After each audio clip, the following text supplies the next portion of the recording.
Hi, as I said, this week we're going to be talking about Google Ads, and this week I'm here with Alex from Alix Digital. Do you want to give a bit of an introduction? Sure thing. So I'm Alex from Alix Digital, a company set up to help small and medium companies grow through online advertising. Yeah, so that's basically what Alex does, and she's going to tell us all about Google Ads, what its benefits are, and some tips on how you can, if you're beginning, how you can get more out of it. Okay, so to start off with, what is Google Ads? And, will people have seen it before? What is it all about? That's a really good question. So Google Ads is basically getting an advert out there when somebody is looking. So if you don't know what Google Ads is, or if you've never used it before, the chances are you'll have seen it somewhere before. So these are usually the ads that sit at the top of a Google search engine results page, or at the bottom, usually with a little button saying add next to it, so you know which one's a which. Mm-hmm. But you also see them in other places as well. So you'll have seen them around other people's websites. Right. So these are the display ads that typically sort of stalk you until you finally buy a pair of shoes or find that holiday that you were looking at. Mm-hmm. Also based on interests as well. Sure. You also see them as video ads, so things like your skippable YouTube ads that can be run through Google Ads. Oh, right, okay. And then you also see them in our sort of Gmail inboxes. So if you've ever looked under the promotions tab and seen a little advertised email in there, that's through Google Ads as well. Right, okay. Okay, so it's similar to the way LinkedIn, you can send messages through. In a way, like yes. Yes, it does give you a lot of options for reaching people in the right place at the right time. Alright, so now we know a little bit about what Google Ads is. What would you say the main benefits of using the platform are? So there's a number of benefits. Google Ads is getting more popular every year. And the reason is because, first of all, it's quick. So, I mean, if you're bringing people to your website and you're doing SEO tactics, which I strongly recommend, by the way, you don't tend to see those results until sort of 3 to 6 months. Yeah. With PPC, however, anything paid, you typically start to see these results coming in sort of 24 to 48 hours after running that campaign, which is really good. You also only pay when somebody interested clicks on the advert as well. Okay, yeah. So that's a lot better than throwing out and paying a lot of money for something to be out there, but actually you actually may not be paying for genuine sort of clicks or interest. Yeah. And in the same vein, it's always good to see how much of an impact those ads have had on your bottom line. And AdWords is highly measurable. So you can follow that user journey right through to, did they make a purchase? Yeah. Did they actually convert? Did they get in touch? Yeah. And then you can attribute it to how much you've actually spent and how much money you've made. So that's a highly measurable way of doing it. Yeah. No. Other benefits then as well is that you're actually helping to beat the competitors. So you imagine that your ad's at the top of Google, for example. It helps sort of make sure that you're in front of that user's eye before your competitors as well. So if there's any competitors you've got as a bugbear, you can always be in front of them. Yeah, no, definitely. Okay, so how does Google Ads compare to, say, social media and stuff like that? Do you think one's better than the other? Do they work best together and stuff like that? What's your thoughts? Yeah, in terms of comparison, I mean, there's no comparison really. I mean, in terms of stark differences, I tend to see social media as being something that you use as a great way to create brand awareness. So it's wonderful for reaching new audiences that may have never heard of you before. Yeah.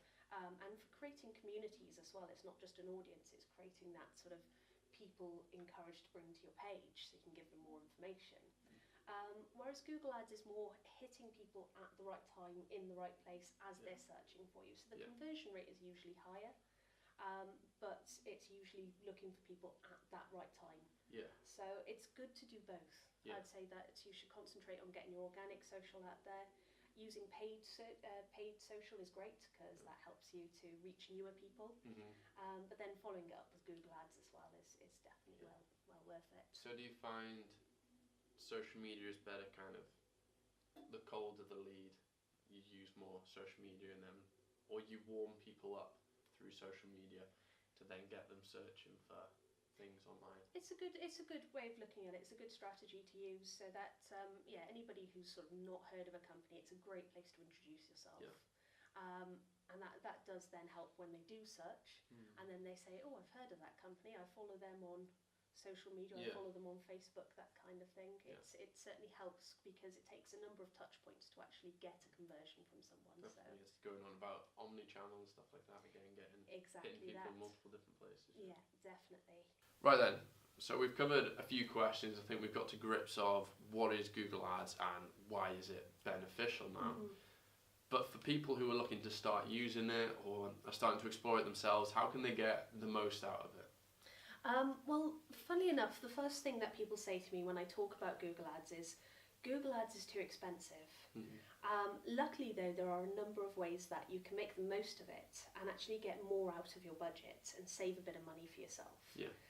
So there's a number of tips that I normally give in order to do this. The first one is just be really careful of broad keywords. So for example, if you're selling red running shoes, don't bid on the term shoes, because that is so broad. First of all, you've got people looking for all types of shoes, so they may not be relevant. And then the other thing is you've got so much competition for that particular term. So if you're selling red running shoes, put the whole thing in there. Make sure that you're sort of using what's called long tail keywords, which basically make up a longer search term. In the same vein, it's also important to make sure that not only do you have good keywords that you're bidding on, but you're also bidding on or putting in there what we call negative keywords, and these are the terms you want to exclude from your searches. It's so important to make sure that you've told Google what you don't want to show up for. So with shoes, for example, what you don't want to show up for are things like free or cheap, or various brands that you actually don't sell, for example, because these are going to be wasted clicks. Definitely. In the same vein as exclusions, make sure that you've got your exclusion setting for locations. So if you only ship your products or do your services in the UK, make sure that you're not showing up in France or Australia or America. And quite often I see this in accounts, unfortunately. And it spends a heck of a lot of money when you're reaching irrelevant people. And it dilutes the water a hell of a lot more as well. Absolutely. And at worst, if somebody does convert, you may have to have that difficult phone call of saying, I'm really sorry, but we can't help you. And we're going to have to refund you that money.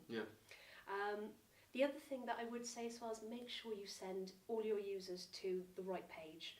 So if we go back to that example of red running shoes, make sure you send your users to the page that has the red running shoes on it, not just a home page. Because if people have to click through again to actually find what they're looking for, chances are they won't. Exactly. So those are my top tips for saving a bit of money anyway. Okay, great. I mean, I think a lot of them are things that people are likely to miss out on, definitely. I mean, when you go into an account, it can seem very overwhelming at first. Google does try to lead you through the process, but there are so many things that you need to just remember to tick off on your checklist. And I suppose a lot of it's experience as well, and knowing the products that you want to sell, and knowing your own business and your own customer. Absolutely. And that's the thing, is that as a business owner, you will know your business inside out. You're the person who will know it back to front. But sometimes you have to reverse engineer how people are looking for it. So kind of on that and knowing your own business and stuff like that, is there any advice you'd give to someone when talking to a company such as yourselves where they want somebody to run the ads? Is there anything that they can give to you which will work especially well? Do you know what I mean? Anything like that would help you get better results? Absolutely. So if you're working with a company to help work your ads, make sure that you're getting great reports from it. And any information that you can feed to your company, that would be even better. So any sort of new promotions, anything new that's happening within the business, it might seem irrelevant to hand to your marketing person, but it could be like gold dust. And then the other thing is then just make sure that you're getting that two-way conversation. So communication is absolutely key. Because what you want from your marketing person is lots of testing. They want to be testing lots of ad copy, lots of keywords, and keep moving. Hopefully they'll want to evolve with you. So having that communication will make that happen. So you kind of need to be making sure that they're they've always got a next step. Absolutely. So I mean, ideally, as a marketing company, that sort of says to you, we want to grow with you, and that ticks the boxes right there. And that we're not. It's never good enough until. It never is. No, it's never. Just keep testing. Okay, so I hope Alix has taught you a bit about Google AdWords there and how you can get more from it, what it is. If you're just hearing about it for the first time. So thanks for speaking with me, and just kind of let everybody know where they can find you if they need your services. Thank you very much for having me, and actually it's been really good fun. For anybody who wants a little bit more advice or a little bit of help with Google Ads or anything to do with pay-per-click, feel free to find us at alixdigital.com. You can also drop us an email at info@alixdigital.com, or you can find us on socials as well. Thank you very much. So I'll link all of them in the description of the video, or if you want to get in touch, I'll link the Alix Digital page through the post. So yeah, if you've got any advice or anything like that, get in touch, because I can promise you that she's the one with all the knowledge.